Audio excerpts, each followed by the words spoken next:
করেন এখানে লেখা আছে I টু দি পাওয়ার 14। আপনি এটিকে 4 দ্বারা ভাগ দিবেন, যা ভাগশেষ থাকবে সেটি হবে I এর পাওয়ার। একে 4 দ্বারা ভাগ দিলে কত হবে?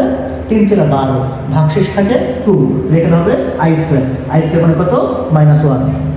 অনুরূপভাবে আপনাকে যদি আমি বলি চলো এখানে কত আসবে I টু দি পাওয়ার 33, একে 4 দ্বারা ভাগ দিলে কত হবে? 4 আসলে 32, ভাগশেষ 1, তাহলে এটা হবে হলো I আনসার।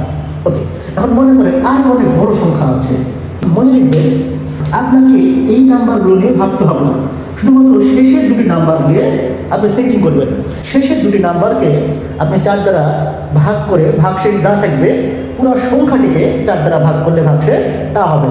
তাহলে এখান থেকে আমি মূলত আসলে এই 15 এটা নিয়ে কাজ করবো। এই 15কে 4 দ্বারা ভাগ করলে কত আসবে? আমরা জানি 4 × 16 মানে বেশি হয়ে গেছে, 3 × 12 আর ভাগশেষ থাকে 3। তাহলে আনসার হবে কত এখানে? I cube. I কিউব মানে কত? -1।